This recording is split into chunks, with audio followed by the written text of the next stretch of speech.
It's 2019, people are watching Endgame, and Black Widow jumps off a cliff and dies. A thought occurs by many people, oh, I guess we're not getting that Black Widow movie then, which is when Kevin Feige leans into you, puts his fingers on your lips and whispers in your ear. I don't know what he said since he was whispering, but later a Black Widow movie got announced, people got excited for it until it got delayed for over a year, and now people either don't like it or they just don't care. But here's what I think. Black Widow was actually a good movie, which wasn't what I was expecting, since from all the trailers I've seen for it, I thought it'd be like a Phase 2 type movie. Not saying Phase 2 is bad, but it's definitely the weakest of the Marvel phases. But no, Black Widow was actually more like a Phase 4.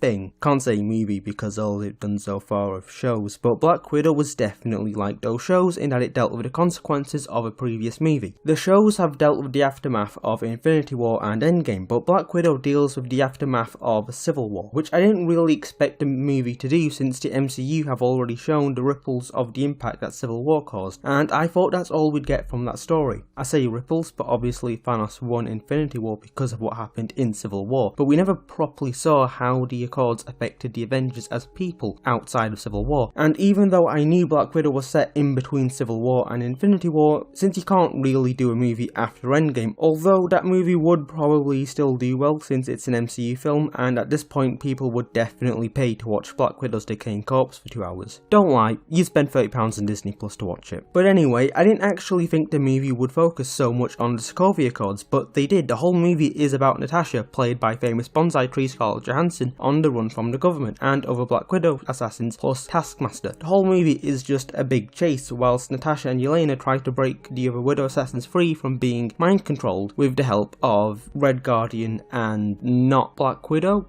Although I like this film, I do have a problem with it. My main issue with the film is that the lead character is a woman. MCU, more like MCU, am I right lads or am I right lads?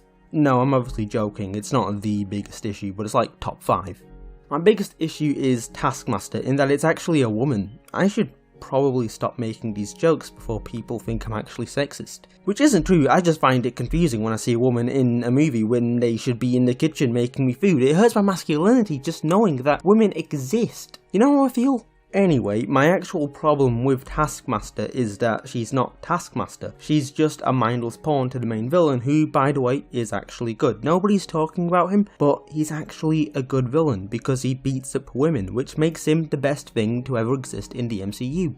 Now, I have no problem with the fact that she has an implant that makes her remember how to copy other people's moves rather than just having a photographic memory. I'm fine with that. It did feel like something which would happen in Phase 1 or 2, which is odd because I just praised the movie for feeling like Phase 4, which has done a pretty good job in comic accuracy so far. But something like comic accuracy is something that you can either have or not have. I don't really care as long as the thing is good, and Taskmaster just isn't good. It's like the person who came up with this version only saw a picture of him and knew he could copy people's moves, and that's all they knew. Taskmaster could very easily be replaced by another Black Widow assassin. The only difference is that she can use a shield like Captain America and has claws like Black Panther. However, I do think there's some redemption to this character that can happen in a later film, since now that she isn't being mind controlled, she could become a freelance mercenary like we all know from the comics. But honestly, when the biggest problem with the movie is that minor character isn't very accurate because, yeah, Taskmaster is a minor character. If you've seen all the trailers, then you've pretty much seen every Taskmaster scene. So in a 2-hour long movie, my biggest complaint is a character that's only got like 10 to 20 minutes of screen time. So yeah, the movie's good. This movie isn't by any means the best MCU film, but it's also not the worst one. I'd put it in between Iron Man 3 and Guardians of the Galaxy 1. So am I saying Black Widow is better than Iron Man 3, or is it better than Guardians 1? That's up for you to decide, but what's not for you to decide is subscribing. That's mandatory. You have to do it, and also like the video as well, or I'll drown your goldfish.